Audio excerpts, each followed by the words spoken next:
الحمد لله رب العالمين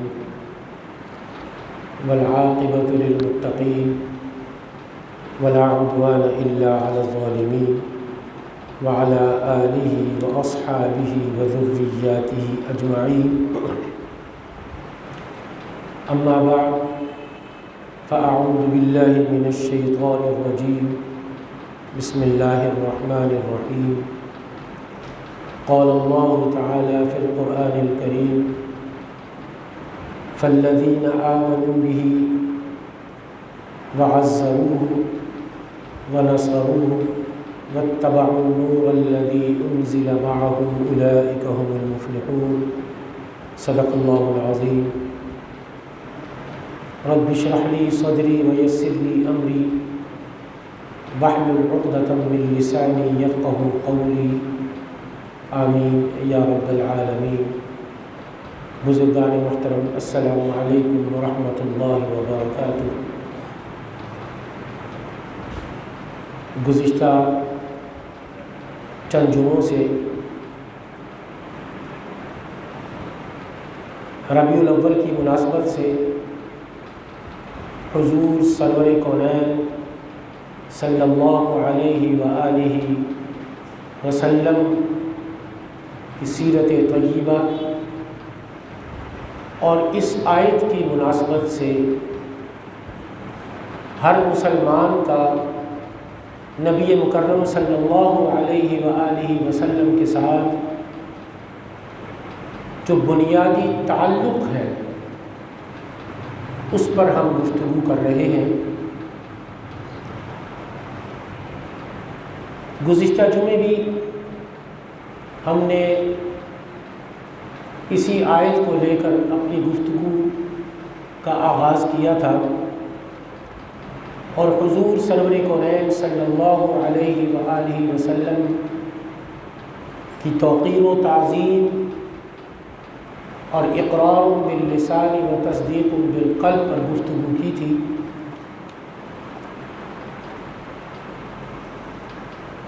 آج ہم اس گفتگو کو مزید آگے بڑھائیں گے. مناسب معلوم ہوتا ہے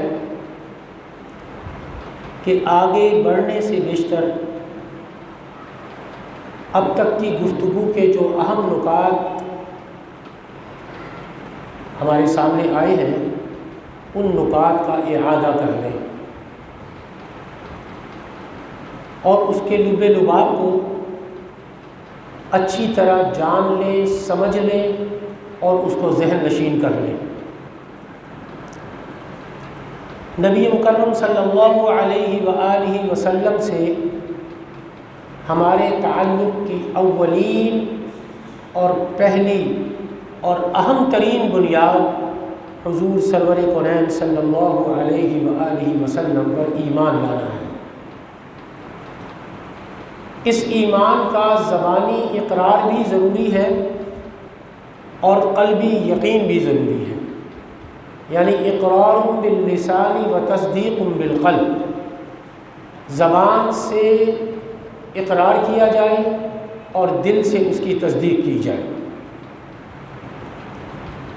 پھر ایمان کا اولین تقاضا رحمت للعالمین حضور سرور کونین صلی اللہ علیہ وآلہ وسلم کی توقیر و تعظیم اور آپ صلی اللہ علیہ وآلہ وسلم کا کما حقہ ادب و احترام. فالذین آمنوا بہ وعزروہ، توقیر و تعظیم اور ادب و احترام.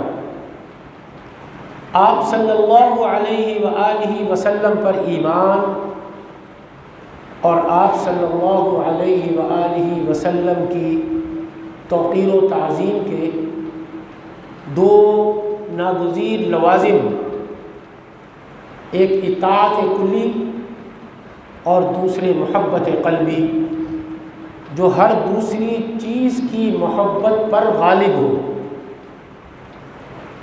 جب یہ دونوں جمع ہوگی تو اس کا نام ہے اتباع. اور اللہ تبارک و تعالیٰ کے ہاں اصلاً یہی مطلوب ہے۔ چنانچہ سورہ آل عمران کے بارے میں فرمایا گیا کہ اگر تم اللہ سے محبت کرتے ہو تو نبی مکرم صلی اللہ علیہ وآلہ وسلم کا اتباع اپنے اوپر لازم کر لو۔ اس کے نتیجے میں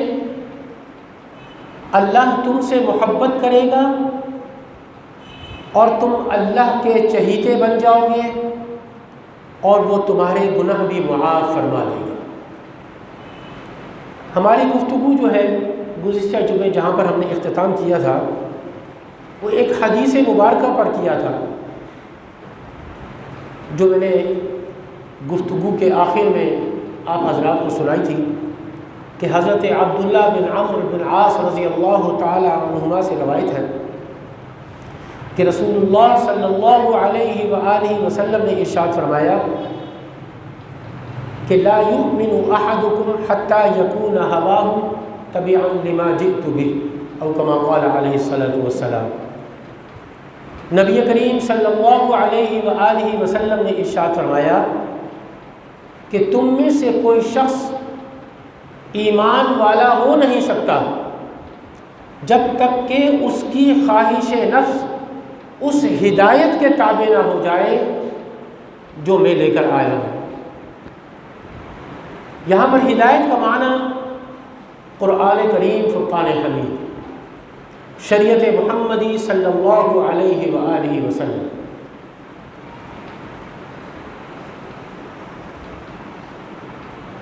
اور یہ بھی میں نے عرض کیا تھا کہ اللہ تبارک و تعالیٰ کی یہ سنت رہی ہے کہ وہ جس رسول کو بھی بھیجتا ہے اس کے ساتھ حکم بھی بھیجتا ہے کہ اس کی اطاعت کی جائے، جیسا کہ سورۃ النساء کی آیت نمبر 64 میں اللہ تبارک و تعالیٰ نے ارشاد فرمایا کہ وَمَا أَرْسَلْنَا مِن رَّسُولٍ إِلَّا لِيُطَاعَ بِإِذْنِ اللَّهِ، اور ہم نے کوئی رسول نہیں بھیجا مگر اس لیے کہ اللہ کے حکم سے اس کی اطاعت کی جائے۔ اسی سورہ مبارکہ کے آگے اللہ تبارک و تعالیٰ نے اس طرح ارشاد فرمایا کہ مَن يُطِعِ الرَّسُولَ فَقَدْ أَطَاعَ اللَّهَ، کہ جس شخص نے رسول اللہ صلی اللہ علیہ وآلہ وسلم کی اطاعت کی اس نے اللہ کی اطاعت کی۔ ظاہر ہے کہ اللہ تبارک و تعالی حکم دینے کے لیے ہمارے پاس خود نہیں آتا، اس نے اپنے احکام انسانیت تک پہنچانے کے لیے انبیاء اور رسل کو واسطہ بنایا، لہذا اللہ کی اطاعت کا ذریعہ بھی رسول اللہ صلی اللہ علیہ وآلہ وسلم کی اطاعت ہے۔ اسی بات کو حضور سرور کونین صلی اللہ علیہ وآلہ وسلم نے اس طرح ارشاد فرمایا کہ من اطاعنی فقد اطاع اللہ ومن عصانی فقد عصى اللہ، جس نے میری اطاعت کی اس نے اللہ کی اطاعت کی اور جس نے میری نافرمانی کی اس نے اللہ کی نافرمانی کی، او کما قال علیہ الصلاۃ والسلام۔ نبی مکرم صلی اللہ علیہ وآلہ وسلم کی اطاعت کے لزوم کے لیے سورۃ النساء کی آیت نمبر جو 65 ہے وہ بھی پیش نظر رہنی چاہیے کہ جس میں اللہ تبارک و تعالیٰ نے کچھ یوں ارشاد فرمایا کہ فلا وربک لا یؤمنون حتی یحکموک فیما شجر بینہم ثم لا یجدوا فی انفسہم حرجا مما قضیت ویسلموا تسلیما۔ صدق اللہ العظیم۔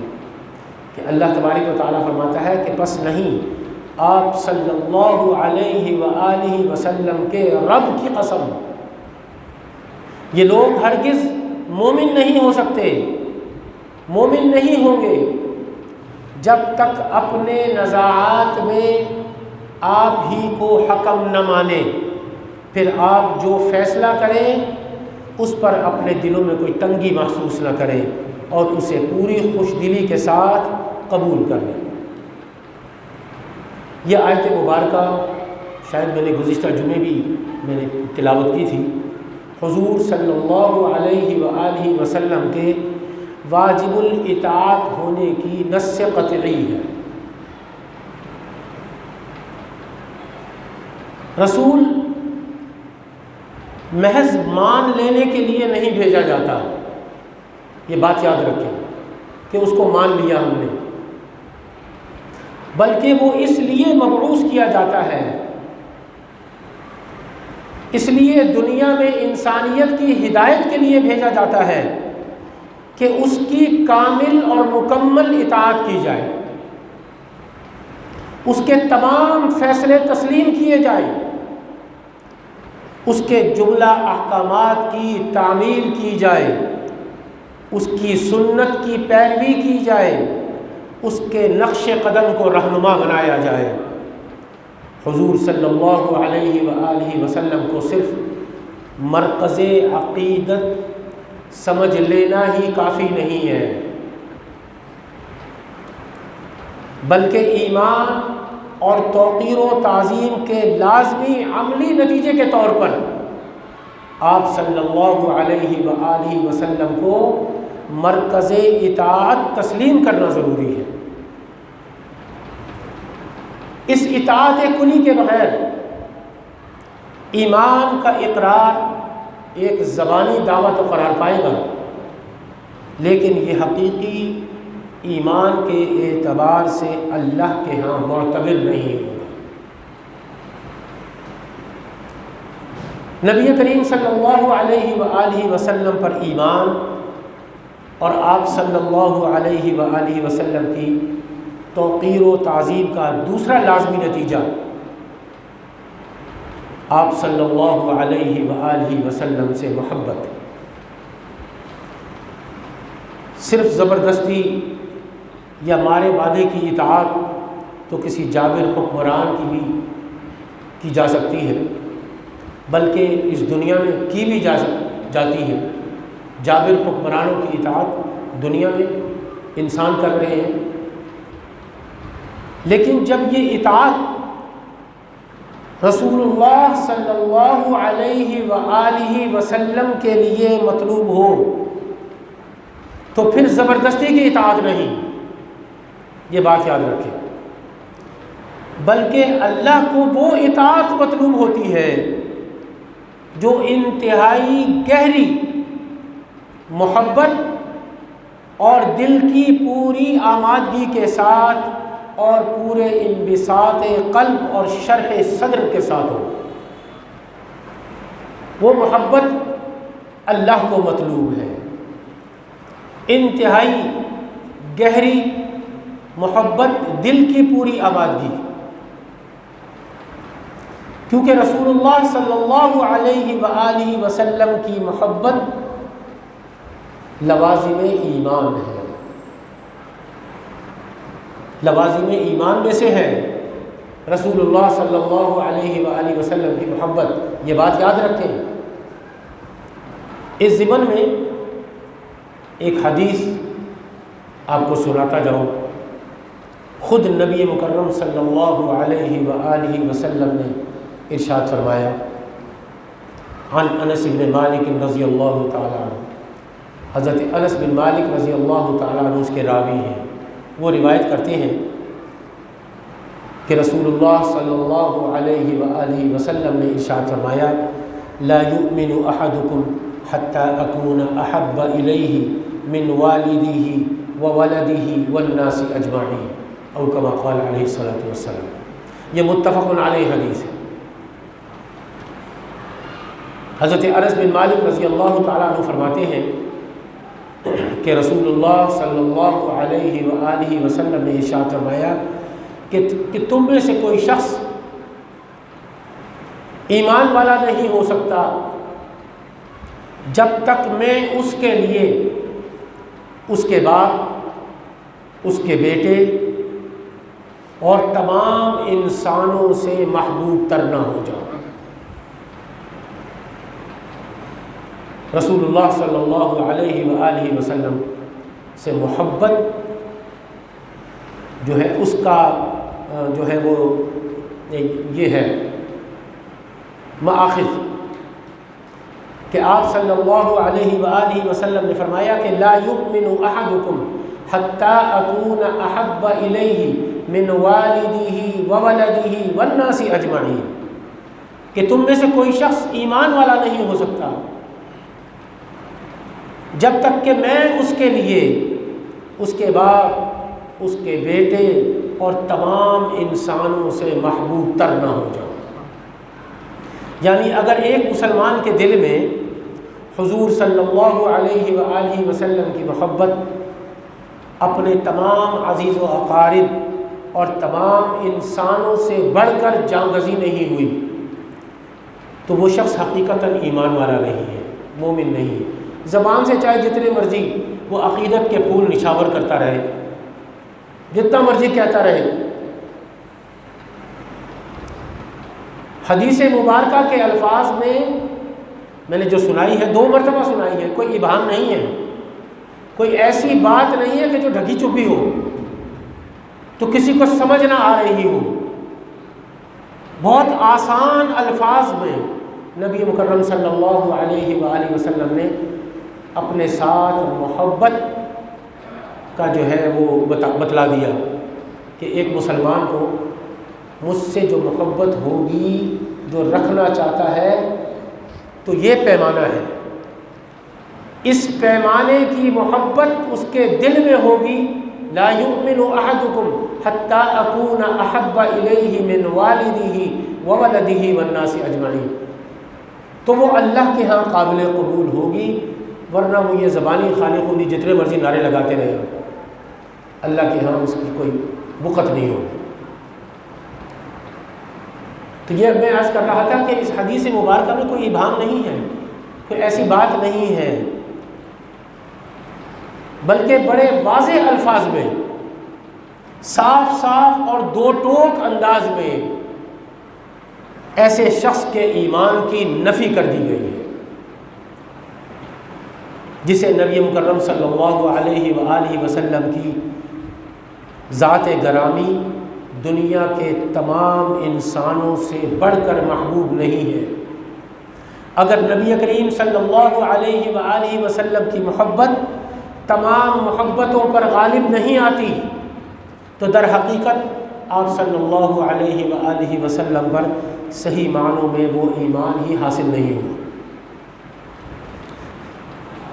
جو اللہ کے ہاں معتبر ہے اور جس کی بنیاد پر اس کی عدالت سے جزا و سزا کے فیصلے صادر ہوں گے۔ یہ بات یاد رکھیں۔ اس ضمن میں ایک واقعہ بڑا مشہور واقعہ ہے، سیرت کی کتابوں میں موجود ہے۔ امیر المؤمنین خلیفہ دوم سیدنا عمر فاروق رضی اللہ تعالیٰ عنہ کا وہ واقعہ ہے، ان سے منقول ہے۔ وہ فرماتے ہیں کہ ایک مرتبہ مسجد نبی صلی اللہ علیہ وآلہ وسلم میں صحابہ اکرام رضوان اللہ علیہم اجمعین تشریف فرما تھے۔ نبی کریم صلی اللہ علیہ وآلہ وسلم کی مجلس میں ہم سب موجود تھے۔ نبی مکرم صلی اللہ علیہ وآلہ وسلم صحابہ اکرام رضوان اللہ علیہم اجمعین کو کچھ چیزیں سمجھا رہے تھے، باتیں کر رہے تھے۔ اچانک نبی مکرم صلی اللہ علیہ وآلہ وسلم نے مجھ سے سوال کیا۔ سیدنا عمر فاروق رضی اللہ تعالیٰ عنہ فرماتے ہیں کہ نبی کریم صلی اللہ علیہ وآلہ وسلم نے باتیں کرتے ہوئے اچانک مجھ سے سوال کیا کہ اے عمر، تمہیں مجھ سے کتنی محبت ہے؟ یہ سوال کون کر رہا ہے؟ آقا نامدار صلی اللہ علیہ وآلہ وسلم۔ اور سوال کس سے کیا جا رہا ہے؟ مراد رسول صلی اللہ علیہ وآلہ وسلم سے۔ اس لیے کہ سیدنا فاروق اعظم رضی اللہ تعالیٰ عنہ کو اللہ تبارک و تعالیٰ سے مانگا گیا تھا۔ تمام صحابہ اکرام رضوان اللہ علیہم اجمعین وہ مرید رسول ہیں صلی اللہ علیہ وآلہ وسلم. یہ بات یاد رکھیں. تمام صحابہ اکرام رضوان اللہ علیہم اجمعین مرید رسول ہیں صلی اللہ علیہ وآلہ وسلم. ایک واحد سیدنا عمر فاروق رضی اللہ تعالی عنہ مراد رسول ہیں، جن کو نبی مکرم صلی اللہ علیہ وآلہ وسلم نے اللہ تبارک و تعالیٰ سے مرادوں سے مانگا تھا، دعاؤں سے مانگا تھا. دعائیں مانگی تھی نبی مکرم صلی اللہ علیہ وآلہ وسلم نے سیدنا فاروق اعظم رضی اللہ تعالی عنہ کے اسلام لانے کے لیے. تو سوال کیا کہ اے عمر تمہیں مجھ سے کتنی محبت ہے؟ اندازہ لگائیے کہ اس گفتگو سے کس قدر اپنائیت کا احساس ہوتا ہے. اور معلوم ہوتا ہے کہ حضور اقدس صلی اللہ علیہ وآلہ وسلم اور سیدنا عمر فاروق رضی اللہ تعالیٰ عنہ کے مابین کس قدر قلبی اور ذہنی قرب موجود تھا. سوال کا انداز خود بتلا رہا ہے کہ یہ سوال اسی ہستی سے کیا جا سکتا ہے جس کی محبت مکمل اور مسلم ہو. حضرت عمر فاروق رضی اللہ تعالی عنہ نے جواباً عرض کیا کہ یا رسول اللہ صلی اللہ علیہ وآلہ وسلم، آپ مجھے دنیا کے ہر انسان اور ہر شے سے زیادہ محبوب ہیں. یہ حضرت عمر فاروق رضی اللہ تعالیٰ عنہ فرما رہے ہیں. اور فرما کس کو رہے ہیں؟ نبی مکرم صلی اللہ علیہ وآلہ وسلم. سوال کا جواب دے رہے ہیں سیدنا فاروق اعظم رضی اللہ تعالیٰ عنہ. حضور مجھے آپ دنیا کے ہر انسان اور ہر شے سے زیادہ محبوب ہیں. حضور سرور کونین صلی اللہ علیہ وآلہ وسلم نے پھر سوال کیا. دوبارہ سوال کیا جاتا ہے اور خود اپنی جان سے بھی. فاروق اعظم رضی اللہ تعالیٰ عنہ کو پھر سوال کیا آقا نامدار صلی اللہ علیہ وآلہ وسلم نے کہ اے عمر، کیا اپنی جان سے بھی زیادہ میں محبوب ہوں؟ اس پر حضرت عمر فاروق رضی اللہ تعالیٰ عنہ نے کچھ توقف کیا، کچھ لمحے رکے اور پھر عرض کیا الآن، یعنی ہاں حضور سرور کونین صلی اللہ علیہ وسلم، اب یہ بھی میں کہتا ہوں کہ آپ صلی اللہ علیہ وآلہ وسلم مجھے میری جان سے بھی زیادہ عزیز اور محبوب ہیں اور عزیز تر ہیں. حضرت عمر فاروق رضی اللہ تعالی عنہ نے حضور سرور کونین صلی اللہ علیہ وآلہ وسلم کے سوال کا جواب سوچ سمجھ کر، اپنا جائزہ لے کر اور دل کے اندر جھانک کر دیا. حضرت عمر فاروق رضی اللہ تعالی عنہ کا جواب سن کر حضور سرور کونین صلی اللہ علیہ وآلہ وسلم نے ہلکا سا تبسم فرمایا، ہلکے سے مسکرائے اور فرمایا ہاں اے عمر، اب تم مقام مطلوب تک پہنچ گئے. یعنی اللہ کے ہاں جو چیز مطلوب ہے تم وہاں تک پہنچ گئے ہو. یعنی اگر تمہیں ہر چیز، ہر انسان یہاں تک کہ اپنی جان سے بھی زیادہ محبوب تر ہو گیا ہوں تو اب وہ صحیح تعلق پیدا ہو گیا میرا اور تمہارا جو اللہ کو مطلوب ہے. دل کی حقیقی محبت، کیونکہ وقت ذرا کم ہے اور آج یکم ربیع الاول بھی ہے، وہ محترم مہینہ اس کی ابتدا ہو گئی ہے جس میں تاریخی طور پر حضور سرور کونین صلی اللہ علیہ وآلہ وسلم کی اس دنیا میں تشریف لانے کا دن ہے. اور یہی وہ ربیع الاول ہے جس میں نبی مکرم صلی اللہ علیہ وآلہ وسلم نے اس دنیا سے پردہ فرمایا تھا. اس دنیا میں تشریف لانے کا بھی یہی مہینہ ہے اور اس دنیا سے پردہ فرمانے کا بھی نبی مکرم صلی اللہ علیہ وآلہ وسلم کا یہی مہینہ ہے۔ میں عرض کر رہا تھا کہ دل کی حقیقی محبت، طبیعت کی پوری آمادگی اور ایک گہرے قلبی لگاؤ کے ساتھ جب انسان کسی کی پیروی کرتا ہے تو وہ صرف حکم ہی کی پیروی نہیں کرتا،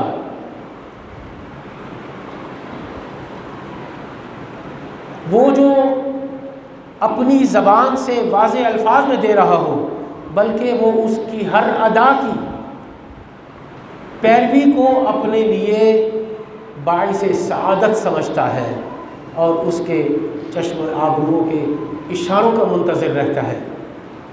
وہ یہ دیکھتا ہے کہ میرے محبوب کو کیا پسند ہے اور کیا ناپسند ہے، اس کی نشست و برخاست کا طریقہ کیا ہے، ان کی گفتگو کا انداز کیا ہے، وہ چلتے کس طرح ہیں، وہ لباس کون سا پہنتے ہیں، انہیں کھانے میں کون سی چیز مرغوب ہے، ان چیزوں کے بارے میں خواہ کوئی حکم دیا گیا ہو یا نہ دیا گیا ہو، لیکن جس کے دل میں کسی کی حقیقی محبت جاگزی ہو جائے، جو اس کے لیے وہ احکام جو الفاظ میں دیے گئے ہوں، زبان سے ارشاد فرمائے گئے ہوں، یا وہ کام جن کے کرنے کی ترغیب دلائی گئی ہو، ان کا تو کہنا ہی کیا ہے، وہ تو ہیں ہی واجب التعمیل۔ ایسے شخص کے لیے تھے چشم و آبرو کا اشارہ بھی حکم قطعی کا درجہ رکھتا ہے، اس کی ہر ادا کی نقالی اور اس کے ہر قدم کی پیروی وہ اپنے اوپر لازم کر لیتا ہے۔ اس طرز عمل کا نام ہے اتباع۔ ایک واقعہ سناتا جاؤں، اور جس کی بڑی تابناک مثالیں اس اتباع کی ہمیں صحابہ اکرام رضوان اللہ علیہم اجمعین کی زندگیوں میں نظر آتی ہے۔ سیرت کی کتابوں میں موجود ہے کہ حضرت عبداللہ بن عمر رضی اللہ تعالی عنہما، ان کے بہت سے واقعات موجود ہیں سیرت کی کتابوں میں جن سے ان کے جذبہ اتباع کا پتہ چلتا ہے۔ سیدنا عبداللہ بن عمر رضی اللہ تعالی عنہما فرماتے ہیں کہ ایک سفر میں حضور سرور کونین صلی اللہ علیہ وآلہ وسلم کے ساتھ تھا۔ اتفاق سے حضور سرور کونین صلی اللہ علیہ وآلہ وسلم کا گزر ایک درخت کے نیچے سے ہوا۔ سفر میں تھے، اس درخت کے نیچے چند لمحے توقف کیا آپ صلی اللہ علیہ وآلہ وسلم نے، اور وہاں سے گزر گئے۔ لیکن حضرت ابن عمر رضی اللہ تعالیٰ عنہ نے ہمیشہ کے لیے، پوری زندگی کے لیے اپنے اوپر لازم کر لیا کہ جب کبھی ان کا گزر اس راستے سے ہوتا تھا تو وہ اس درخت کے نیچے کچھ لمحے توقف کر کے گزرتے تھے۔ اب دیکھیے، حضور سرور کونین صلی اللہ علیہ وآلہ وسلم نے کوئی حکم تو نہیں دیا تھا، کچھ کہا تو نہیں تھا ان کو، لیکن محبوب کی ادا کی نقالی کی گئی کہ میرے آقا حضور سرور کونین صلی اللہ علیہ وآلہ وسلم نے کچھ لمحے یہاں پر گزر کر اس درخت کے نیچے گزارے، اور یہاں سے پھر آپ نے اگلا سفر اختیار فرمایا۔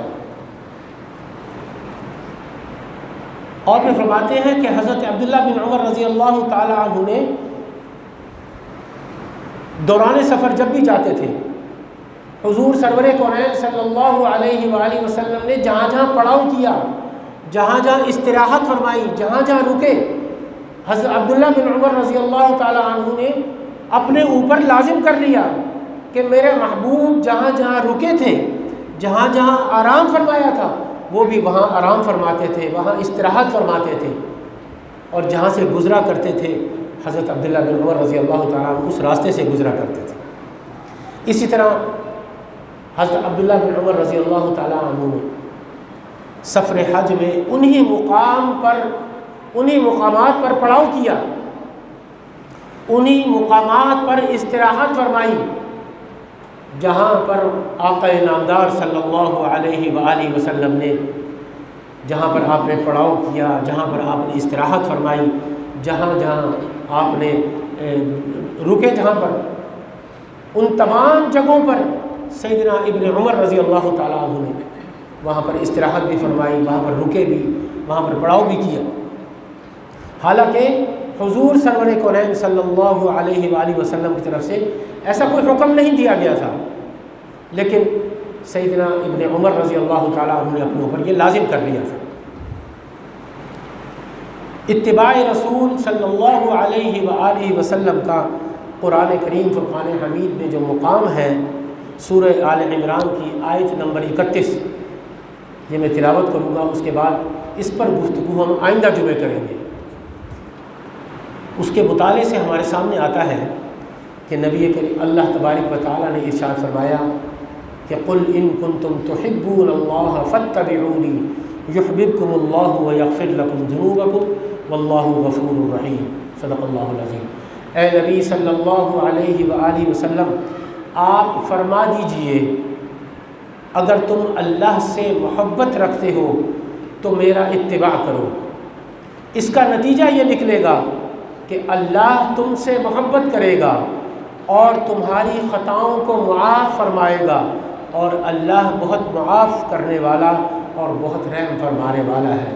دعا کریں کہ اللہ تبارک و تعالی ہمیں نبی کریم صلی اللہ علیہ وآلہ وسلم کے بتلائے ہوئے راستے پر چلنے کی توفیق عطا فرمائے، اور ہمارے دلوں میں حضور سرور کونین صلی اللہ علیہ وآلہ وسلم کی محبت ہمارے دلوں میں جاگزی ہو جائے۔ وآخر دعوانا ان الحمد للہ رب العالمین۔